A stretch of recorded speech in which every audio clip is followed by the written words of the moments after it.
Some great news for Florida A&M University. The FAMU Way and Wannish Way roundabout is almost ready to be reopened. The roundabout is scheduled to open this Thursday, October 15th, just in time for FAMU's homecoming game on Saturday. The request to expand the center of Tallahassee Amphitheater has been deferred to next month. The Development Review Committee deliberated in a packed small conference area room. The center's developer, Alex Baker, has been told that the request will have to wait again for the November 9th meeting. This is the second continuance on the mall's capacity request.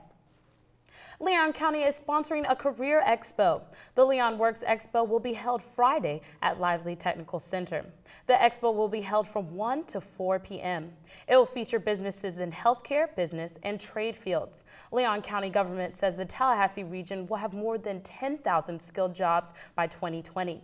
The county hopes the expo will connect students, residents, and employers. Visit leonworksexpo.org for more information. On Monday, November 2nd, Republican presidential candidate Ben Carson is set to appear in Tallahassee. The retired neurosurgeon will be in town promoting his latest book, A More Perfect Union, at the Books A Million on Thomasville Road. The event is set to begin at 11:30 a.m., according to BenCarsonBook.com. Tallahassee is one of the many stops he is making on his promotional book tour. In Florida alone, Carson is scheduled to make 13 stops.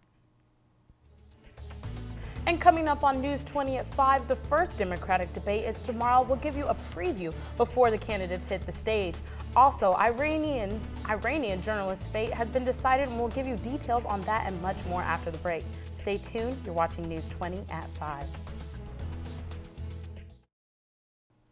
Good evening and welcome back to News 25. I'm Taylor Bishop. CNN and Facebook will host the first Democratic presidential debate, which will kick off tomorrow at 8:30 p.m.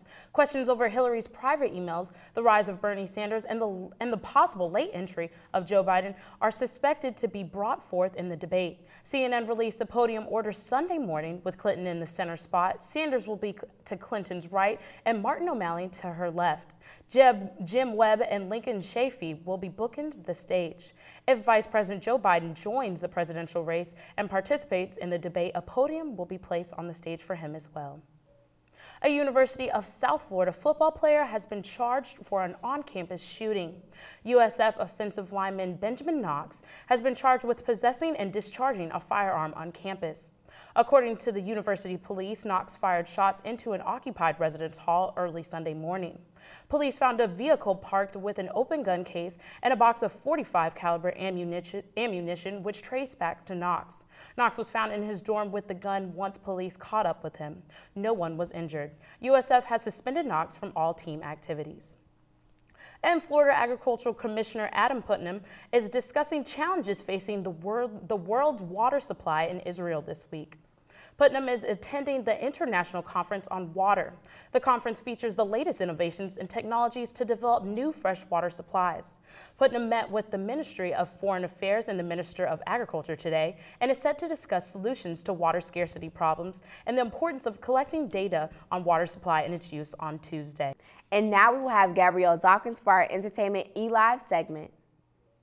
I'm Gabrielle Dawkins, and there's a lot that has been happening in entertainment this weekend, from backlash about comments made from Raven-Symone to Selena Gomez speaking out about lupus. And I have all of the details. After last week's episode on The View, co-host Raven-Symone received some backlash after mentioning that she would discriminate against quote-unquote ghetto names. As soon as the 29-year-old talk show host commented, saying that I'm not about to hire you if your name is Watermelon Andrea, Twitter went wild, and commentators slammed the star. Moving on, Selena Gomez told Billboard magazine that she was diagnosed with lupus and has been going through chemotherapy. After Selena announced she was canceling the Asian and Australian leg of her tour, sources claimed that she may have lupus, while others speculated that she had issues with addiction or was possibly pregnant. Despite those speculations and her health battles, she is currently on a promotional blitz to support her new track titled Revival, which hits stores on Friday. That about does it for your entertainment. Back to you guys at the desk. Thank you for that, Gabby. And Shakoria, what can we look forward to in today's weather? Well, Taylor, for this week, we have some sunny skies coming up for us this homecoming week. I'll have that and more for you after the break. Stay tuned. You're watching News 20 at 5. And now for our 5-day forecast. We have nothing but sunny skies this rest of the week. If you go ahead and take a look on Wednesday, Thursday, and Friday, we have nothing but delightful sunny skies, where the highs will be in the mid-80s and the lows will range from the high 60s to mid-50s. And that's all for our weather today. Now back to you at the desk. Thank you for that, Shakoria. And Travis, what can we look forward to in sports after the break? Well, Taylor, I have the results of the Florida State-Miami game and whether or not FAMU earned their first victory of the season. We'll have that and more next in sports. Stay tuned. You're watching News 20 at 5.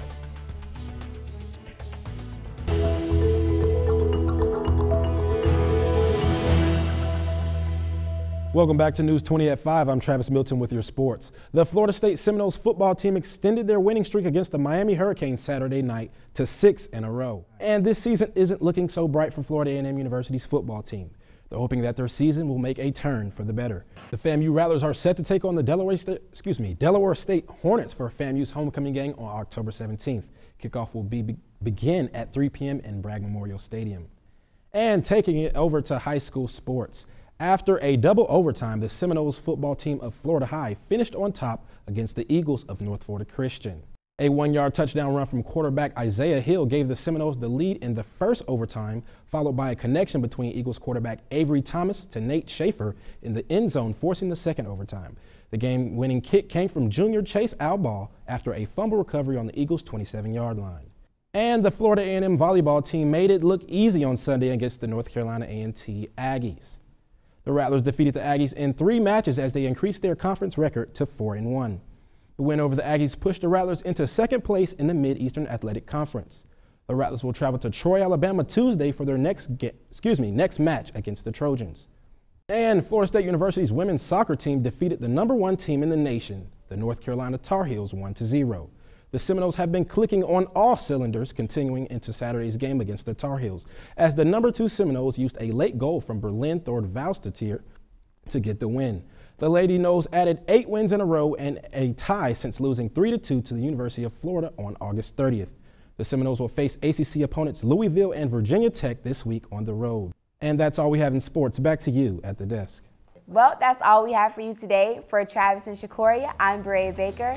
And I'm Taylor Bishop. Thanks for watching, and remember to also follow us on FAMUnews20.com for more updates. Have a great evening.